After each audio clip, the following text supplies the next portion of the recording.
السلام عليكم ورحمة الله عبد الحق.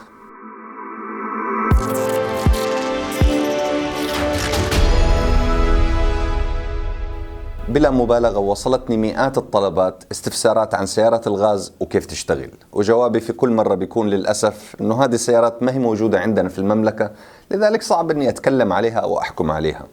لكن من خلال سفري في الصيف شفت بعض من هذه السيارات، واللي شجعني إني أعمل حلقة عنها وأحاول أغطي أكبر قدر من المعلومات واللي إن شاء الله تكون مفيدة لكم. فحديثنا اليوم عن كيف تشتغل سيارات وقود الغاز، محاسنها، مساوئها، هل تقدر تحول أي سيارة عشان تشتغل بالغاز؟ بنتكلم عن قوتها، اعتماديتها، وهل فعلا بتوفر وقود ولا لا؟ وليش إلى الآن ما انتشرت على نطاق واسع؟ لكن قبل ما أبدأ لازم أشدد على أنه التعامل مع سيارات الغاز سواء تركيب، إصلاح، يتطلب معرفة ودراية، لأنه النظام شديد الخطورة وقابل للاشتعال.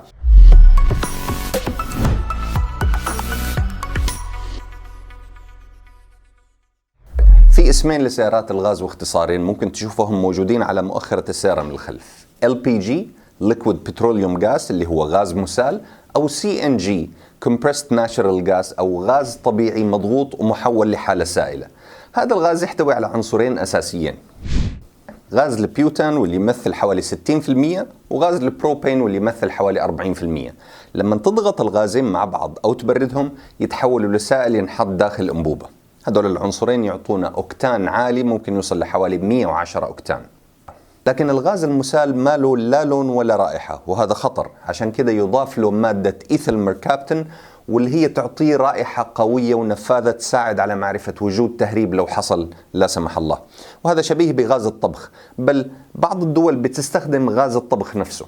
بداية السيارات اللي تشتغل بالغاز كانت في أوائل التسعينات، والسبب الأساسي أنه استخدامها يكلف تقريبا نصف سعر البنزين، خاصة في البلاد الأوروبية أو شرق آسيا واللي فيها البنزين غالي. فالعالم فيه أكثر من 600 مليون سيارة، 3% منها فقط بتشتغل بالغاز. في أوروبا وصل عدد السيارات اللي تشتغل على الغاز حوالي 10 مليون سيارة، تخدمهم حوالي 20 ألف محطة حول أوروبا. من أكبر الدول استخدام لسيارات الغاز هي تركيا، بولندا، كوريا الجنوبية، إيطاليا وأستراليا. وعلى فكرة حسب ما قرأت 90% من تكاسي طوكيو تشتغل بالغاز. وللتوضيح، السيارة ممكن تشتغل على الغاز فقط أو على البنزين فقط. لكل من الوقودين، الغاز والبنزين، في نظام توصيل وقود مستقل. خلينا الآن نشرح الفكرة العامة من النظام بدون الدخول بالتفاصيل. الغاز يتم تعبئته في محطات خاصة وله مدخل خاص ومسدس خاص، تركبه على فتحة التعبئة أو تلفه عشان يثبت. بس يمتلئ حتلاحظ أنه في صوت تنسيم يعتبر طبيعي، تفكه وتمشي. إذا خلص الغاز بضغطة زر ممكن تحوله للبنزين مباشرة بدون أي مشاكل. القطع اللي يتكون منها النظام: كمبيوتر للتحكم، مواسير توصيل من الخزان إلى البخاخات، بخاخات خاصة، حساس حرارة وضغط، منظم ضغط، فلتر، صمامات أمان، وشوية أمور ثانوية وتوصيلات. الغاز المسال يتواجد في خزان سميك ومحكم. أول مرحلة له هي تخفيف الضغط، فالغاز موجود في الخزان بحدود 200 بار، يعني حوالي 2800 PSI.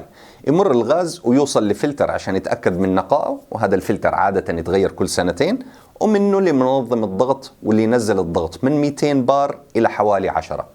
الغاز بعدها يمشي ويوصل لحساس أو مستشعر يقيس الضغط وحرارة السائل، وبناء عليه في كمبيوتر مستقل بحسابات معينة يفتح البخاخات بالقدر الكافي والتوقيت الدقيق.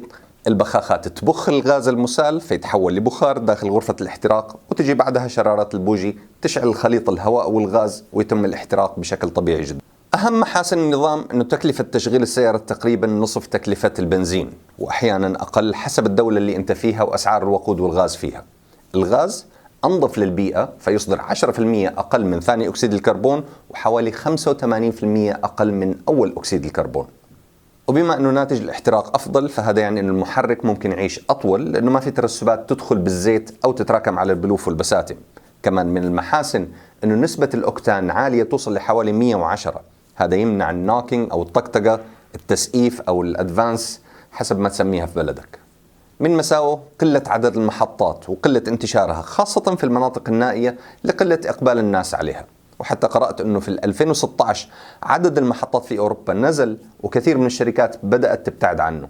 شركة شل وبي بي أعلنوا أنهم بيقللوا عدد المحطات، والمحطات لازم تكون مجهزة بأنظمة خاصة وفيها خزانات خاصة بضغط عالي، وهذا بيرفع من كلفة المحطة، ولأنه عدد السيارات قليل فالعائد على المحطة أيضا قليل، وهذا بيخلي اهتمام أصحاب المحطات فيه شبه معدوم. هذا بياخذنا للنقطة الأخيرة وهي الخطورة. فقلة عدد الفنيين المصرح لهم بالعمل على هذه السيارات أو وجود الفنيين اللي يعرفوا يصلحوا هذه السيارات أو الفاهمين فيها يخلي الأمر خطر. وكثير من الحوادث اللي صارت ما كانت بسبب أنه النظام سيء، بل بسبب أنه الصيانة كانت سيئة. أخيرا وبشكل عام، السيارة اللي تمشي بالغاز عزمها شوي أضعف من السيارة اللي تمشي بالبنزين، وتحتاج عادة ل 40% عدد لترات أكثر بالغاز لقطع نفس المسافة مقارنة بالبنزين.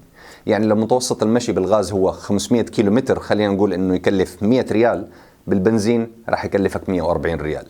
خلينا ناخذ بعض الأسئلة اللي وصلتني على انستغرام. إيش يصير لو واحد صدمك؟ حسب الدراسات الغاز لو ينفجر وما يكمل اشتعال، زي أغلب المقاطع المنتشرة على يوتيوب تلاقي إنه صار انفجار وبس، عكس البنزين اللي انفجاره أقوى بأضعاف الغاز، والبنزين يفضل يشتعل وما ينطفي بسهولة. هل ممكن أحول أي سيارة تشتغل بالغاز؟ نعم ممكن، مو كل السيارات يمكن، لكن أغلب المحركات الصغيرة تقدر تغيرها. تكلفة تركيب النظام يتراوح من 1500 إلى 2000 دولار تقريبا، لكن الضروري جدا لو اشتريت سيارة تم تحويلها أو تبغى تحول سيارتك، اتأكد أنه العمل يتم بشكل جيد ومن جهة مدربة وموثوقة، وعادة في شهادات جودة تمنح لهذه السيارات. هل يؤثر الغاز على دبة الرصاص؟ لا، بالعكس يفترض تعيش أطول، لأنه نواتج العادم زي ما ذكرنا أقل بكثير وأنظف فما تنسد. هل في خطورة على سيارات الغاز في المناطق الحارة زي منطقة الخليج؟ إذا تركب بشكل محترف عن طريق جهات مختصة ما في مشاكل بإذن الله. السيارات هذه منتشرة في العراق، في الإمارات بدون أي مشاكل، ودرجات الحرارة فيها عالية. بكده خلصت، إن شاء الله أكون غطيت جميع الأمور اللي في بالكم. لا تنسوا تسوي شيء طيب، في حفظ الله وأمان.